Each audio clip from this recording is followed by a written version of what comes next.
Shalom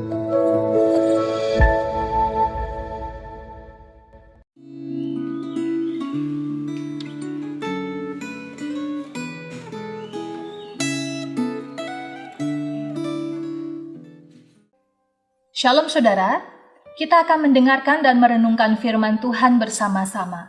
Namun sebelumnya saya mengajak kita untuk berdoa. Mari kita berdoa. Bapa di dalam surga, terima kasih untuk hari ini. Kami siap untuk mendengarkan firman Tuhan. Bukalah hati dan pikiran kami, dan kiranya kami bukan hanya menjadi pendengar firman-Mu yang setia, namun ajarilah kami untuk menjadi pelaku kebenaran firman Tuhan. Di dalam nama Tuhan Yesus kami berdoa. Amin. Saudara, hari ini saya mengajak kita untuk merenungkan bagian firman Tuhan, yaitu dari 1 Raja-Raja pasal yang ke-12 ayat yang ke-25 sampai ayat yang ke-33. 1 Raja-Raja pasal yang ke-12 ayat yang ke-25 sampai ayat yang ke-33. Saya menghimbau saudara untuk dapat meluangkan waktu membaca keseluruhan dari perikop ini. Saudara yang terkasih, melalui perikop ini saya mengajak kita untuk fokus pada 3 ayat saja, yaitu pada ayat 26 sampai ayat yang ke-28. Saya bacakan buat saudara. Demikian firman Tuhan. Maka berkatalah Yerobeam dalam hatinya, kini mungkin kerajaan itu kembali kepada keluarga Daud. Jika bangsa itu pergi mempersembahkan korban sembelihan di rumah Tuhan di Yerusalem, maka tentulah hati bangsa ini akan berbalik kepada tuan mereka, yaitu Rehabeam, Raja Yehuda. Kemudian mereka akan membunuh aku dan akan kembali kepada Rehabeam, Raja Yehuda. Sesudah menimbang-nimbang, maka Raja membuat 2 anak lembu jantan dari emas dan ia berkata kepada mereka, sudah cukup lamanya kamu pergi ke Yerusalem. Hai Israel, lihatlah sekarang Allah-Allahmu yang telah menuntun engkau keluar dari tanah Mesir. Saudara terkasih, Raja Yerobeam adalah raja pertama dari kerajaan Israel Utara. Walaupun Yerobeam, dia menjadi raja berdasarkan janji Tuhan yang disampaikan melalui Nabi Ahia, tercatat dalam pasal 11 ayat 29 sampai 31. Namun, dia tidak memerintah dengan mengandalkan janji Tuhan, sehingga hatinya dikuasai oleh rasa takut dan kekhawatiran bahwa rakyatnya nanti akan kembali takluk kepada Raja Rehabeam, seperti yang tadi kita baca dalam ayat yang ke-26 sampai 27. Ketakutan dan kekhawatiran inilah yang membuat Raja Yerobeam melakukan kesalahan yang sangat fatal di hadapan Tuhan.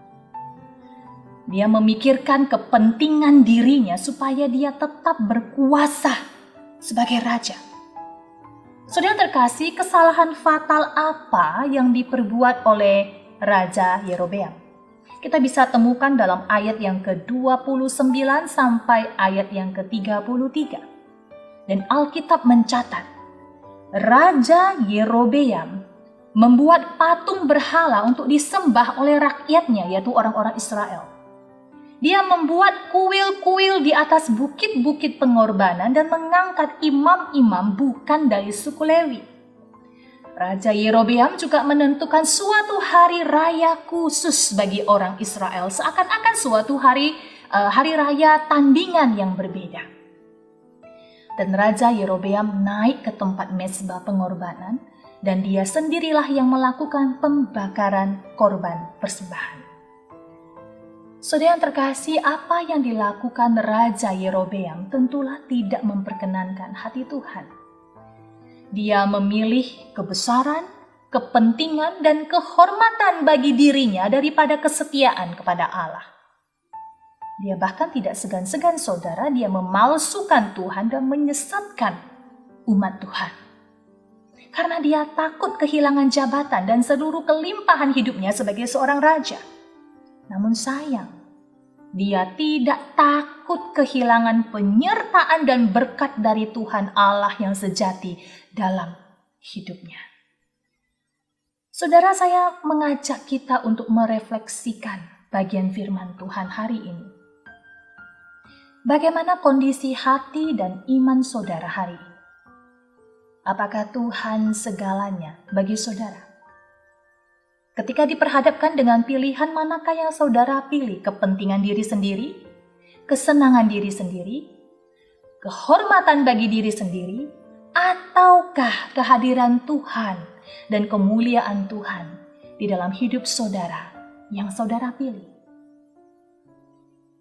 Betapa sering orang meninggalkan Tuhan demi mendapatkan Allah yang lain, berupa materi, kekayaan, ketenaran, atau pengakuan manusia belaka. Bahkan di dalam pelayanan pun dapat terjadi, saudara. Bisa jadi kita tidak sedang melayani Tuhan, melainkan melayani diri sendiri.